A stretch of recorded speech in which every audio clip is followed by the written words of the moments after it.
मिल जाती है कि मैं 24 घंटे फिर इस पर विचार करता हूं। वैसे अकेले सोचने में नहीं आएगा, क्योंकि अकेले में तो मेरा पुण्य काम करता है, लेकिन गद्दी पर इतने सारे लोगों का पुण्य है। कई बार मैंने देखा, कई अकेले चिंतन करेंगे वो आंसर नहीं मिलेगा, प्रवचन में एकाएक आधार मैंने कहा इतने सारों का पुण्य था। तो आज जो बात निकल रही है 33% की, अपन सब शामिल है, मैं भी शामिल हूं। आपका जो नियम है, कितने निमित्त मिलने पर आपका नियम डगमगा जाएगा। संख्या की बात कर रहा हूं, अभी क्वांटिटी की बात कर रहा हूं, क्वालिटी की नहीं। ये नियम लेना पड़ेगा अपन को, पास होना है। 33 निमित्तों तक तो मैं नहीं छोड़ूंगा। कितने निमित्तों पर तुम्हारी सामायिक छूट जाएगी, कितने निमित्तों पर प्रतिक्रमण छोड़ दोगे, कितने निमित्त मिलने पर तुम माँ बाप को छोड़ दोगे, कितने निमित्त पर तुम भाई से क्रोध करोगे, कितने निमित्त मिलने पर कितने माफ करोगे, इतना बता दो। माता पिता के प्रति तुम्हें द्वेष भाव कितने निमित्तों में आएगा। 33 निमित्त तक पिता ने तुम्हारे साथ दुर्व्यवहार किया, 33 नंबर तक तुम्हें पैर पूजना है, किंचित मात्र भी विकल्प नहीं लाना, 33 नंबर तक नहीं लाना। 33 बार पिता ने तुम्हारे साथ अपराध किया, तुम्हारे साथ गलत किया, अन्याय किया, चलो सरासर अन्याय किया। यदि तुम बेटे हो, यदि तुम सपूत हो, सरासर अन्याय कह रहा हूं, गलत नहीं, झूठा नहीं कह रहा हूं, सरासर अन्याय है। 100 लोगों से पूछ लो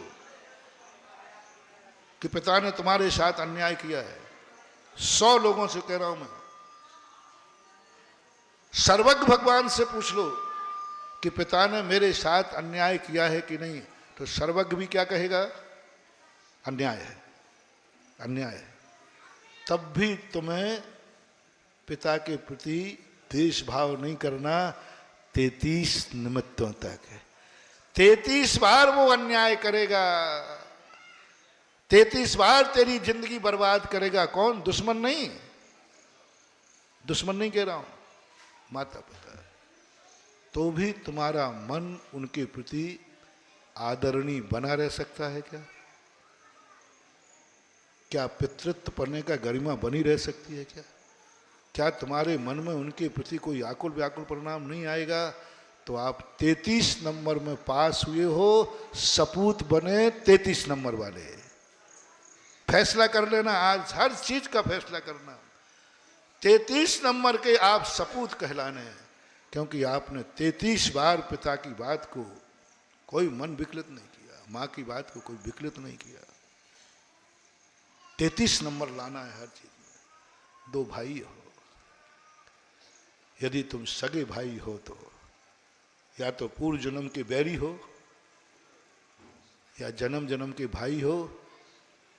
दोनों भाई एक दूसरे के 33 बातों को आप अबाउट करोगे।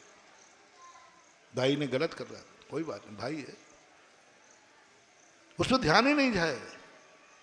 यदि आप 33 बार एक भाई दूसरे भाई को विपरीत कार्य करने पर अबाउट करता है, तो वो 33 नंबर तक का सगा भाई है। आप अपनी पति पत्नी में लगा लेना, आप अपने अड़ोस पड़ोस में लगा लेना, आप किसी भी कार्य में जिसमें आपको लगाना है, हर चीज में आपको कितने नंबर चाहिए? 33 नंबर चाहिए पास होने के लिए। और आज सबके लिए होमवर्क यहीं से दिया जाता है। आज 24 घंटे आपको पढ़ाई करना है और 24 घंटे एक दिन जिंदगी में 33 नंबर लाके दिखाना है, हर अच्छे कार्य में, बुरे कार्य में नहीं। उसमें तो ला दोगे तुम, गुस्सा में तो ला दोगे। और आज आप एक कंपटीशन करो ना, किसको कितनी जल्दी गुस्सा आता है। कितने, वो तो महाराज आप चैंपियन हो, बोलो पक्का है। ये 33 तो जाने की सवाल छोड़ो, पहले ही में तुम नहीं नहीं। शांति, शांति कितने तक बनाए रह सकते हो? क्रोध कब तक बनाए रह सकते हो? हैं? अभी तुमने क्षमा मांगी, ये कितनी देर टिक सकती है? तुमने क्षमा मांग ली और दूसरे क्षण उसने एक झापड़ मारा है, क्षमा कहां गई? क्रोध कितने दिन रख सकते हो? दुश्मनी, उसने कुछ गलत बोल दिया, तुरंत उसने क्षमा मांगी, मैं क्षमा करूंगा तुझे, क्षमा करूंगा मैं तुझे, नहीं करूंगा। क्रोध की बहुत उम्र है, क्षमा की बहुत कम है। इसलिए मैंने प्रवचन के प्रारंभ में कहा था, दुनिया में तुम्हारी जिंदगी में सबसे सत्य है तो शांति, धर्म, गुरु, शास्त्र, भगवान, सब ये इतने सस्ते हो गए। लोग कहते हैं महंगाई का जमाना है, मैं तो कहता हूं जिंदगी की जितनी अच्छाइयां हैं उनके भाव गिरते जा रहे हैं, और जितनी बुराइयां हैं उनके भाव, बुराइयां कीमती होती जा रही हैं, बुराइयां अनमोल होती जा रही, बुराइयां जीवन से निकल नहीं रही है। लाख गुरु समझाते हैं, गुरु के समझाने की बात नहीं। दो व्यक्तियों में झगड़ा हुआ, क्रोध आ गया, महाराज ने कहा बेटा क्रोध आ गया, कोई बात नहीं, क्षमा। बोले महाराज जी थोड़ा सोचने दो, थोड़ा आप जल्द नहीं भाई, क्षमा मांग ले तुरंत। कहते महाराज जी आप में यही गलती है, थोड़ा सोचने दो, कह रहा हूं मांग लूंगा। महाराज जी सुको थोड़ा, मैं घर में पहले सलाह करूंगा कि इसको क्षमा करना है कि मैं मम्मी पापा से पूछूंगा। अरे मैंने कहा भाई देखो महाराज जी मैं कोई अकेला नहीं हूं, माँ बाप भी है, परिवार है, सबसे पूछूंगा। मैंने कहा तू इतना आज्ञाकारी है। अब जब क्रोध किया था तब भी ये कहा था थोड़ा मैं सोच लूं, घर में सलाह कर लूं। क्षमा मांगने के लिए परिवार से पूछेगा, और क्रोध करने के लिए किससे पूछा था? विनाशकालीन क्रोध करने के लिए पूछना शुरू करो। मैं सोचता हूं क्रोध करूं कि नहीं, घर में सलाह करूंगा क्रोध करूं या नहीं करूं। और क्षमा मांगने के लिए किसी से पूछना नहीं, तुरंत लीजिए, I am sorry please. Bharat Chakravarthy का सबसे बड़ा गुण, तुम सम्यक दृष्टि हो कि मिथ्या दृष्टि, निर्णय कर लेना।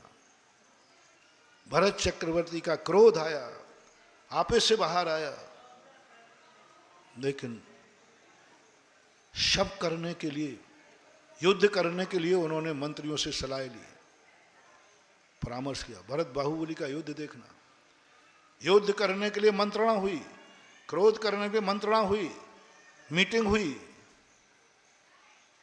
और जो कुछ हुआ सब मालूम है। लेकिन जब क्षमा की बात आई, दोनों ने मंत्रणा नहीं की, बाहुबली ने मंत्रणा नहीं की, अब मैं जीत गया हूं क्या करूं, भारत को छोड़ूं या नहीं छोड़ूं। क्या गजब, जब मैंने ये चित्रण पढ़ा मैंने कहा ओहो ये है सम्यक दृष्टि। हम भरत चक्रवर्ती का क्रोध देखते हैं, हम बाहुबली का क्रोध देखते हैं, उनकी क्षमा देखो। क्रोध करने के लिए मीटिंग हुई, मंत्रणा हुई, मंत्रिमंडल बैठा कि क्रोध करूं या नहीं करूं, न्याय क्या करूं, सोचा, बहुत विचार किया। लेकिन जब भरत को जीत लिया बाहुबली ने, तो मंत्रणा करना चाहिए, मंत्री बताओ इसको छोड़ूं या नहीं छोड़ूं। कुछ नहीं, किसी से नहीं पूछा, तुरंत मुख मोड़ करके वनवास की तरफ चले।